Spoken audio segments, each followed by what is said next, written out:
Hello, everyone, and welcome to the 67th episode of the Exploring Antinatalism Podcast, a podcast all about the subject of antinatalism created by anti-natalists. My name is Amanda Oldphan Sukenick, formerly known as Forever Films on YouTube, and today I'm speaking with Egyptian Antinatalist Youtuber and freelance professor of marketing, Dr. Yasser El-Tayeb. Welcome to the Exploring Antinatalism Podcast, Yasser. It's a pleasure to have you with me today. It's a pleasure for me also. Thanks a lot. I've seen your YouTube videos for a long time now, and I've been meaning to reach out for ages. Yasser, you represent one of the very largest antinatalist communities in the world, a community that also happens to be one of the most mysterious, that being, of course, the antinatalist community of Egypt. Extremely excited to speak with you about all of this today, both your work and the Egyptian antinatalist community. But first, just a few basic questions. Who is Yasser El-Tayeb? Well, I am an Egyptian. I live in Cairo, and I graduated from Arab Academy for Science and Technology. Then I made my master and PhD in business administration, and I teach marketing. I have some hobbies like playing guitar. I have 5 cats, my family. I love them, and my babies. And that's it, shortly. Well, how did you originally become interested in the subject of antinatalism? Well, it actually began when I was a teenager. I found that most of people have a lot of problems. They suffer, and there were a lot of children at the streets. And I figured out there is a problem, and the problem was bringing a child to an unarranged economic economy, okay? And I found that people are suffering a lot with their children. So I figured out that the main problem is bringing the child, okay? That's it, yeah. I was so affected with philosophy my teenage period, and usually if you if you are a philosopher, you notice things that other people may pass by and don't notice. So I noticed suffering, how people can suffer because they have a child, and how the children suffer at streets and so on. All right, thank you for your insight into that. Yasser, why are you an antinatalist? I am an antinatalist because I don't want to bring more children to this world. I see that human beings don't live in harmony with the world, with nature. All beings, cats, dogs, lions, they live in harmony with the universe, okay? You find out that the tiger only hunt the weak, and as if they are cleaning the species, the other species, okay? So that more powerful cows or whatever reproduce and bring more cows to nature. But as for human beings, they drop a bomb, a nuclear bomb. It kills everyone, other species, human beings. Okay, so human being is the only creature that live in chaotic freedom, not with harmony with existence. So I figured out that we should decrease human being existence by not reproducing. Okay. Yeah. Excellent, excellent. How do you most engage with the rest of the antenatal world? Do you read many, books or academic papers on antinatalism? Do you watch a lot of videos on the subject? Usually, I watch a lot of videos, and we have a lot of groups for antinatalists on Facebook, and we sometimes organize meetings just to have fun and to share ideas. And that's the beauty about it. And when you don't have children, you have a lot of time. Okay, as I usually say, the life of an antinatalist is so simple. He just go to work, or she just go to work, return to home, drink something, have lunch, and then go to cinema, meet with friends, play with his cats, or just read and enjoy. Okay, and that's his life, which is so simple. I see other people in like they are trying to solve their children problems. Oh, the cat's here because she is here. So Oh, she's beautiful. Adorable. Yeah. Oh, what's her name? Max. Max. Oh, His beautiful, name beautiful. is Max. Yeah. So very simple life, but other people just try to solve out their children problems at school, or financial problems, or usually because here schools is very expensive. If you want real good education for kids, very expensive schools. So or if you will let him go to a public school, he will or she will have a lot of private lessons. She will get the private lessons, and this is very expensive also. So it is a burden, but for an antinatalist, this burden doesn't exist. So simple life. And you can also invest your money, not in banks or no, I mean just I see it as a sort of like charity, no, not investment. Yeah, um, to save people. I think saving people is the most, um, or saving animals, or helping poor people. Yeah, I can't say it is an. It is like investment for the soul, just like to feel well and to feel you are helping others. Yeah, if we can say this is an investment. Others say that they are investing in their children to save the world, while I always say that we have been trying to save the world for 200,000 years. And the world is, as you can see, it, wars, and so it is not working as far as I can see.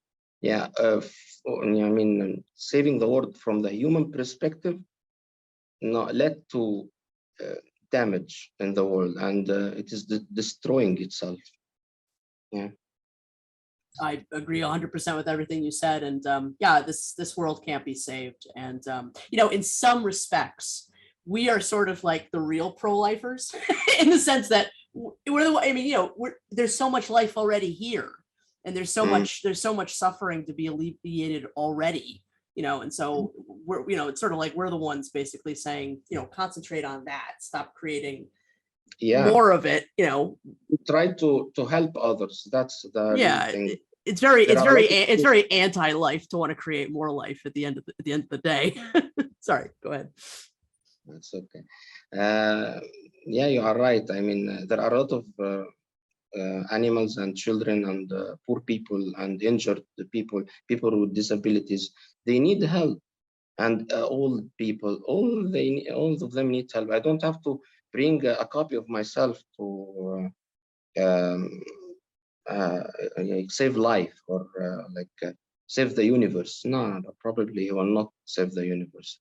He will just bring more suffering and more demands, more demands for natural resources and wars and so on. We don't have this harmony with the world. We just repeat the same old stories over and over again for no good reason. So I agree 100%. That's yeah. Mm. Many feel that antinatalism intersects with many other social and ethical issues, such as atheism, veganism, and the right to die. Do you feel that these subjects have any relation or intersection with antinatalism? Well, unfortunately, Abrahamic religions prohibit the right to choose to die. Well, I don't think any antinatalist can say that antinatalism like prohibits someone to choose to die. I mean, it's a personal choice. There is something, and usually in, as far as I know, in Norway or Sweden, they provide merciful dying, like they inject something in blood and something for someone who to die, who choose to die. But Abrahamic religions usually prohibit this.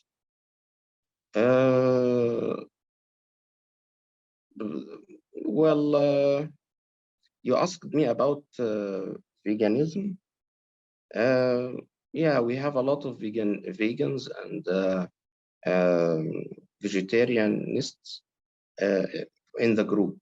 Yeah, and a lot of groups. Yeah, and because they care about animals, they also care about other cases or issues from antinatalism as antinatalism. Okay, excellent, excellent. Well, as you know, I mean, some antinatalists are pro-extinction, some antinatalists are anti-extinction. They don't think about the subject very much. Where do you fall in that subject? Are you an extinctionist or no? Well, I believe as a first step, we should decrease the population, world population. But I don't think that all people will agree. Okay, human beings never agreed on one thing. Yeah, even God, religions, they never agree on it. So you will not find 100% agreement on any idea. Okay, so if most of people agree to decrease the population, we will reach a limited population, and that's by itself a good thing. Okay, but to have total agreement on one thing, that's didn't happen before. And that's what I think. Okay, thank you for that. Yeah, fair enough. I see from your Facebook page and from you just introduced me to Max, of course, that you are an animal lover. What do you think about forms of antinatalism that extend to animals? Should we prevent animals from coming into existence? If we go extinct, should they also go extinct? What do you think about all that? I think that human being is the only creature um, that, as I said, not working well in the orchestra, like a musical orchestra, and he is the one that is not. He didn't learn his lessons well, so yeah, he doesn't play well on the instrument. If human being extinct, the green planets will cover the Earth, and the human will live in the normal harmony they have used to live in. We are building roads, we are building like buildings, and this destroys the environment for other creatures. So if human being extinct, everything will go well with other creatures. We have noticed in the COVID-19 problem that because human beings decreased the production, rivers became more clean, oceans became more clean, even the ozone layer has been fixed from its problems. So that's only with a very little decrease in production. All this has happened. So that really gives an indicator about how human beings affect the atmosphere and the world. They pollute water, pollute lakes, even pollute the agriculture soil. So that's a problem. So I believe human beings they have a very human beings and viruses have one common character. Okay, characteristic. One common characteristic. They stay on a place, destroy all the resources, and go to another place, destroy all the resources, and so on. So human beings and the virus have this similar characteristic. Other animals, no, they don't have this. Oops, they usually live in harmony. Yeah. Well, human beings are certainly pretty awful. But a slight pushback to that. I mean, what do you say to an antinatalist that would, then say, well, animals do rip each other apart, and they feed off of each other, and they parasitically feed off of each other. They live their lives in fear of one another and starvation and thirst. I mean, it's a pretty brutal world, the natural world. What do you think about that? Well, it seems like a brutal word, but actually it is organized. You never find a species eliminate other species, never. But for human beings, we eliminated a lot of species, and this have never happened before. Like only when like asteroid hit the Earth or something, yeah. But you can say that the existence of human beings is like an asteroid, okay? Because it make a lot of species extinct, and that's not natural. Not so. As I'm telling you, it is like a virus, an asteroid. That's why I think human beings is a mutual, a genetic mutation. Okay, human being is not in harmony, not with other beings or with the universe or the world as we know it, Earth. Outside of Wikipedia, the word antinatalism is still not included in or defined by any dictionary in the world in any language. And I have twice campaigned to have it added into the Oxford English Dictionary, but have had no luck. So, and the Wikipedia definition keeps changing. So, for you, how do you feel that antinatalism should be defined? Against having birth, yeah, but a lot of people really mix between asexualism and antinatalism, and I mean antinatalism just only not having children, not having birth, but you can marry, you can enjoy your life, whatever, if you want. It is just against having birth. That's Can you talk a little bit more about the asexualism? So is that a very common thing that you find in like the Egyptian Facebook groups? Is that not that much, because rare who are asexual, but they exist for sure. I mean, so you find that people are asking or saying that I am asexual and I'm searching for another asexual for dating or whatever. But they usually mix between antinatalism and asexualism. I say no. Antinatalism is about not having children, but asexualism is about not having sex. That's another thing. I mean, you can be antinatalist and you can have sex or enjoy it. Or you can be an asexualist and you don't have children for sure. I mean, if you not have sex, you'll not have children. Yeah. All right, thank you for your window into that. And I was just curious. I mean, I've certainly have met asexual antinatalists before, but from what you said, it made me think of like, oh, is there a large number of these people in these specific groups? So no, thank you for those details. So what is it like to be an antinatalist in Egypt? Well, it is people look you in a strange way.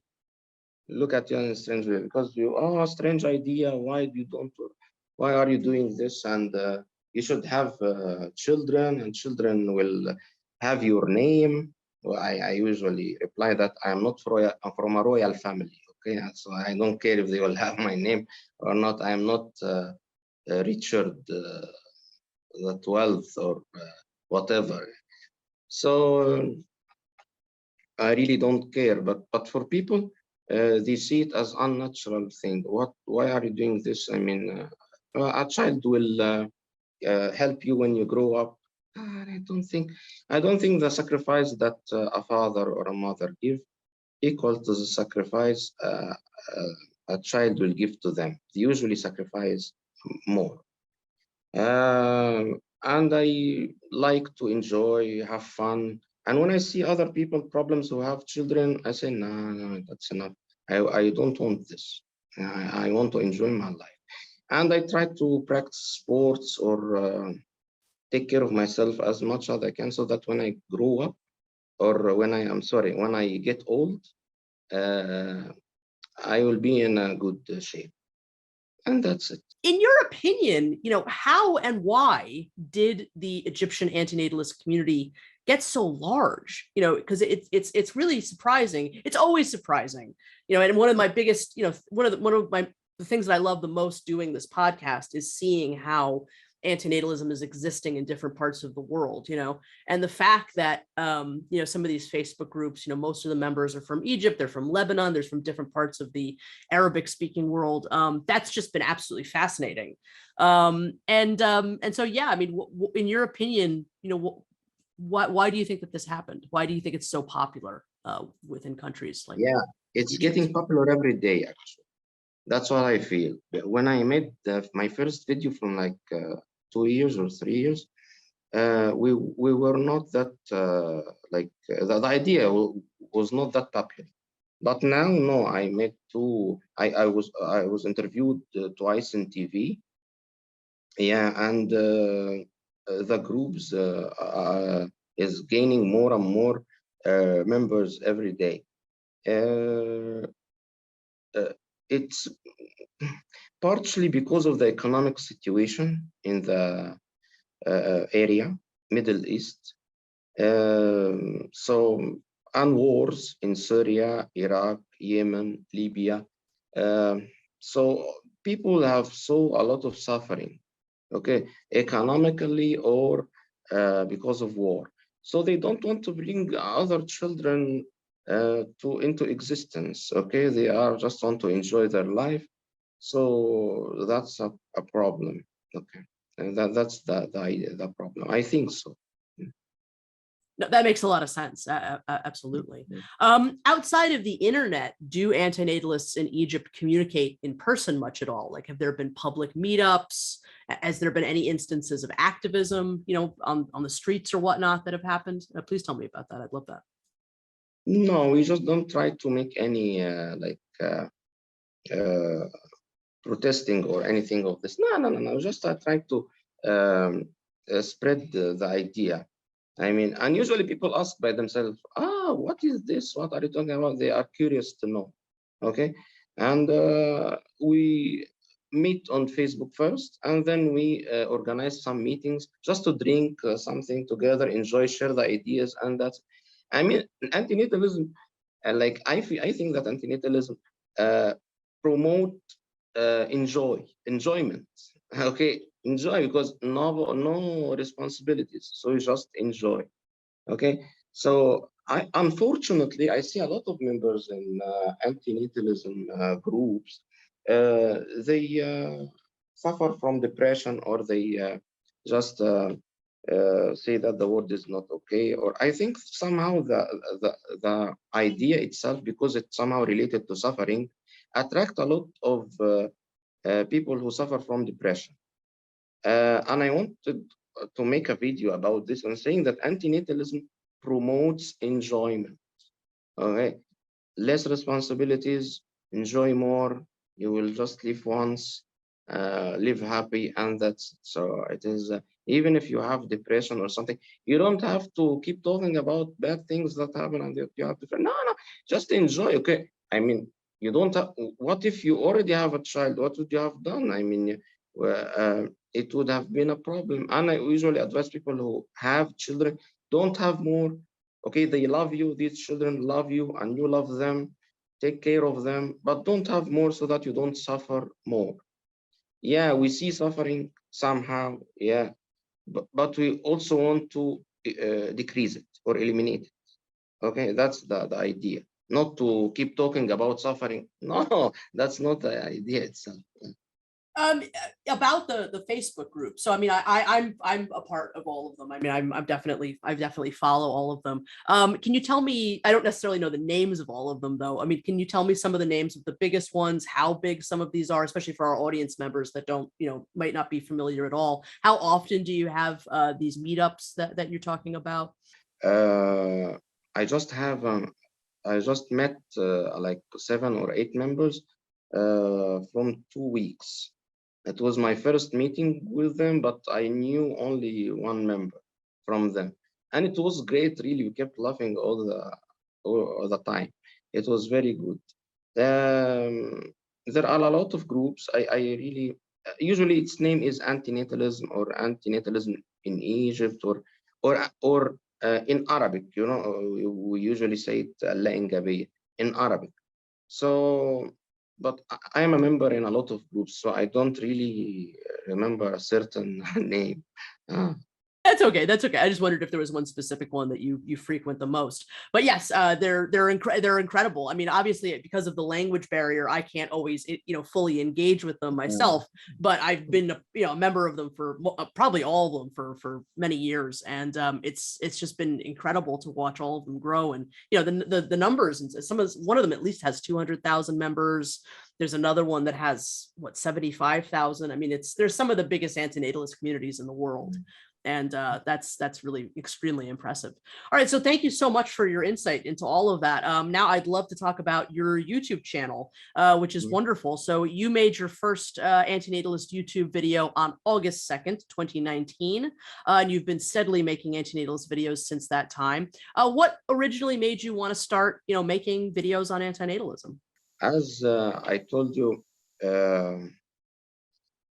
I found that a lot of people suffer, and I wanted to really put an end to this. I wanted to talk about the idea. The idea, I have been thinking about it for a long time, and say I will make a video. No, I will get a lot of rejection. People will say no, and really, the first video I had a lot of people criticizing. What is this? No, and but after that, now I have like 12 videos, and people, okay. They knew the idea, and I came interviewed in TV twice, and a lot of videos about it, and people also, other members made other videos, so it became popular. It is somehow popular, now. That's amazing. That's wonderful. Yeah. In addition to your antinatalist videos, you're also quite a very talented guitarist. I mean, just beautiful playing. How long have you been playing guitar? I have been since 1997. You're very talented. Excellent stuff.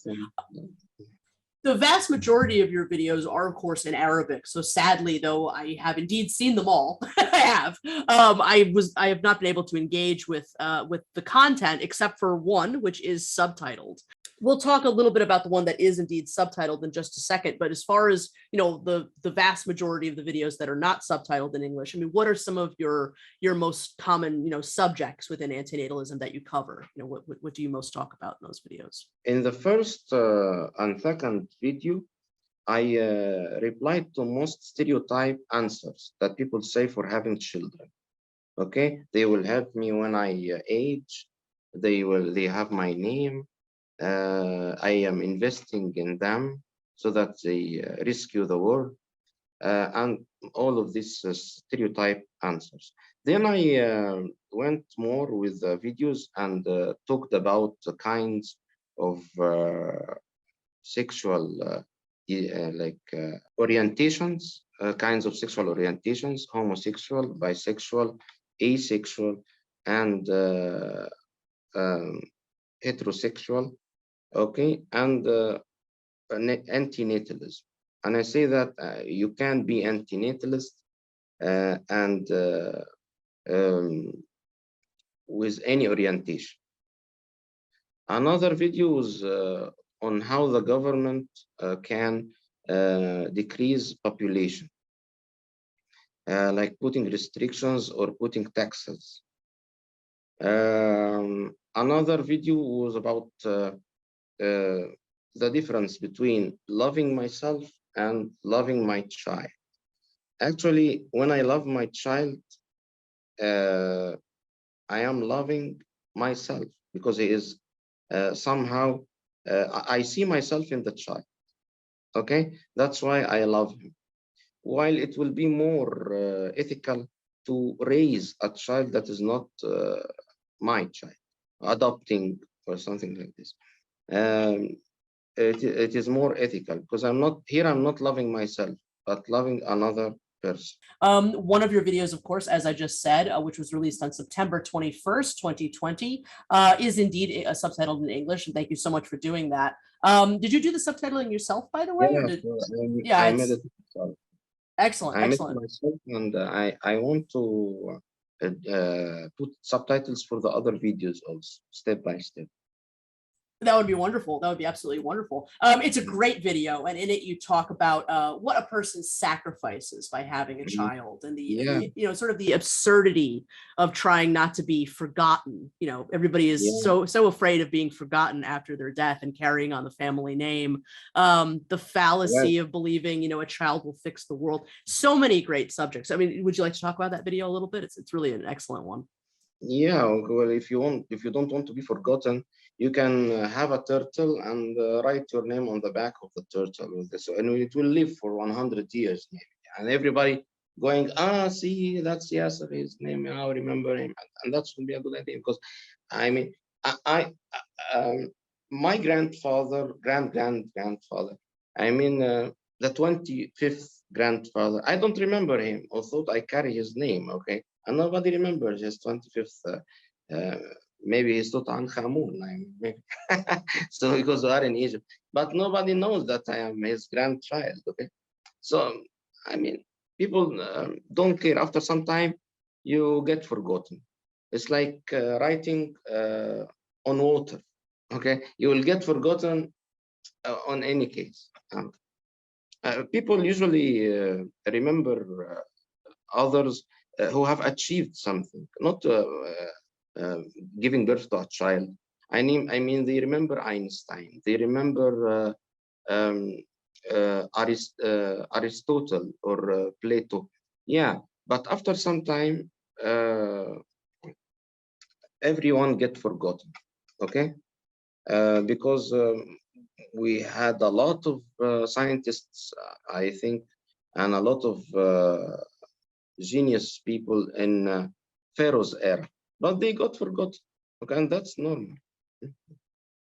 I love that metaphor, like writing on water. That's a beautiful way of saying it. It's true. It's this insane, you know, longing for immortality, you know, through your progeny, and it's just completely absurd. So yeah, I'm happy that's a subject that you've spoken about. So you've spoken a little bit about, you know, the reaction to your channel, and also, you know, that your videos are becoming really popular within, you know, the community. You know, aside from you though, I don't believe I really know of any other, you know, Egyptian antinatalist video producers. So who are the other, you know, people making content out there in the Egyptian antinatalist community? There was another guy, he's called Mustafa Fauzi. He made some videos. I do know his videos. Okay, yeah, he's great. He's great. Yeah. Okay, wonderful. Is anybody else I might not know? In Egypt, no, I don't know. But they have interviewed in TV some people. One of them is called Hana. She is a girl, but I really don't know other members with her who have showed on TV.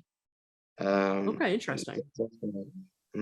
All right, well, that is a perfect segue, because I'd love to talk about these TV appearances that you've done. So I actually was only aware of one of them, and I've written questions about one of them. So I don't know whether the one I've seen is the first one that you've done or the second one that you've done. But as far as I know, you were on this show called Red Line Program. Is that what it was called? Yeah, that's the second one. That's the second one. Okay, so can you tell me about the first one actually now before we move on to that one? I was interviewed in a channel called Al-Shams, or the Sun, and the show was called a table, as a negotiation table or a meeting table, whatever. So actually the interviewer was not, I mean, didn't act in, she was subjective somehow. Yeah, no objectivity, and she personalized the whole thing about my personality, or my if I have a problem or something like this. And I said to her, don't personalize the whole idea. I mean, the idea is not Yasser. The idea is adopted by a lot, I mean, millions of people. So if, I mean, all what she wants to say, he has a problem, and that's it, and case end. Okay, it is not my problem. It is. They interviewed a religious guy. I mean, I think he's a sheikh or something, and a psychiatrist with me. So I'm either have psychologist or psychiatrist problems, or I am atheist, and I am not both. Okay, I am not. Okay, yeah, but they want to classify me. Okay, yeah, he has a problem, and that's no. It is not about. You have to uh, impersonalize the idea. I mean, be objective. Okay? Yeah, to discuss the idea for itself. Well, unfortunately, all of that is, what antinatalists all over the world encounter. We're always, it's always pathologized. It's always made into a mental health problem. It's always, so but to deal with that on a television program is pretty arduous. So you're quite brave, and I have a lot of respect for you for taking that on. So thank you for doing that kind of work and being a public face of antinatalism, and in a part of the world where it doesn't usually have one. I think that's pretty exceptional. Well, moving on to a little bit to the Red Line program on the Hadath channel. You were a guest on the show fairly recently, if I'm not mistaken. It was an Egyptian television program, really highly produced. I mean, it looked great. I mean, obviously it's very, very highly produced. There was at least 3 people that were sort of interviewing you. Unfortunately, they didn't let you talk very much. I did notice they obviously sort of had their own ideas about what was going on. As far as this show and the other show, I mean, how were you approached, to be on these programs? Well, actually, they sent to me on Messenger, on Facebook Messenger. Yeah, the presenter or something, they say to me, send your phone to us, we want to interview you. So I sent to them my phone number, and they call, and they say that we want to interview you because you are you are leading the antinatalist society. I said I am not a leader. I just organized. I made videos. Yeah, I made just videos to organize the idea, because I found a lot of people talking and no organized questions and answers. And as a tutor myself, I teach in university. I thought we need to organize this, okay, so that anyone can ask, anyone having a question can return to the videos and watch them, and that's. The subtitles on the video. I mean, I've seen the video on Facebook. I don't know if it's also on YouTube. You'll have to send me a link. But I mean, as far as what I could gather from the subtitles, because the subtitles were not great. They did seem to sort of be. They did seem like they had this idea that you had started this whole thing, and that you had invented antinatalism. And I did sort of see you try to dispel that. But I mean, what kind of things did they ask you? I mean, what were there was that woman that was there. There was also another guy besides the host. And again, I tried to follow along as best I could, but it was a bit of a challenge. So yeah, what kind of things? Well, were they asking the guy was a lawyer. The guy was a lawyer. There were the interviewer and a lawyer, a guest, and a lady from the parliament, as far as I yeah. So the lady was. She works with human rights, as far as I remember also. And the other guy was a lawyer. The lawyer took a religious point of view or perspective, and that's antinatalism is against religion or against. And I tried to say to him, no, it is not against religion or anything. It is just a choice. Okay, I am free to have my choice. I don't want children, and this should be respected, the other lady, she was with birth control, but not birth elimination. So that's it. Yeah, that's it. Okay, interesting. Well, I mean, certainly so much modern antinatalism is very atheistic, but he should know that there's so much religious-based antinatalism out there. Like antinatalism has a huge, long history in Christianity, all kinds of other religions. So it's really fascinating how it does have that ability to play both fields, which I just think is one of the most fascinating little bits of truth about antinatalism or about its history. I mean, again, I said this already, but it is a shame that they didn't let you talk more. They sort of ended up arguing with each other a little bit. Is the segment that you ended up doing longer than the clip that they ended up releasing? Because it did look like it got cut kind of short. Am I right about that or no? No, actually, in the second video, I mean the second show, this Hadath show you are talking about, they didn't cut the videos because it was on air. They didn't cut anything. Okay, I see. Shown on air. Yeah. So the other video, the first video, Al-Shams, they did cut some things, and that's. Okay, I see. Well, I mean, huge congratulations to you on both shows. I hope you get many more opportunities to be on television and talk about this subject. I think you did a great job. So, Yasser, what kind of antinatalism related things would you like to do in the future? Do you have any big plans? Are there projects that you want to do? No, actually, I just want to post more videos, and I hope people can enjoy their life. I mean, actually, sometimes when I post videos, I feel that some people who have children might get negatively affected with what I say. But I think that, we should stop having children. I mean, I am saying to them, stop, and they can take my ideas and really stop, or just continue. I mean, it is a matter of a choice. But I don't want people to suffer from having more and more children. Absolutely. Yasser, where can people find you on the internet, and how can people best support your work? No, best support my work by not have children. That's yeah. I am not. That's the right answer. Yeah. I don't want any gains, no donations, nothing. Just don't have children, and that's. By this, you are helping me in finding better job, helping me in finding more apartments, a place to park my car. Yeah. Well, I hope that in addition to that, they will also help support you by subscribing to your YouTube channel. Would you also like people to follow you on Facebook? Okay, yeah. If they see that's they find enjoyment in watching my movies, yeah, for sure. Or my videos. Okay. All right, excellent. Well, there will definitely be lots of links below, so you can go check out everything that Yasser has done. Yasser, I think you're very brave. I think the work you've done is fantastic, and it's been an absolute pleasure to speak to you today. Thank you so much for being my guest on the Exploring Antinatalism podcast. Thanks a lot, Amanda. Please subscribe to Yasser on YouTube, follow him on Facebook, and check out both of his television appearances. Links below. Thank you for listening to the Exploring Antinatalism Podcast. This has been Amanda Oldphan Sukenick.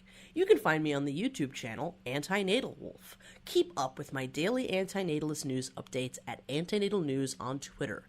Please follow the podcast on Facebook, Twitter, Instagram, and YouTube. You can listen to the podcast on Apple Podcasts, Google Podcasts, Buzzsprout, Stitcher, SoundCloud, Amazon.com, RSS feed, and so many other platforms. Email me at exploringantinatalism@gmail.com. The podcast website, www.exploringantinatalism.com, was designed by the amazing Visions Noirs. Please follow him at www.bionoir.com and also follow him on Instagram. Logo art by the amazing LifeSucks. Subscribe to him on YouTube and check out his merch at www.etsy.com/shop/LifeSucksPublishing. Music by the wonderful I Doubt It. Subscribe to him on YouTube and check out our collaborative project along with our friend EFIL WV, The Right to No Longer Exist, which includes the podcast, The Right to No Longer Exist, A Right to Die podcast. All the best, and bye for now.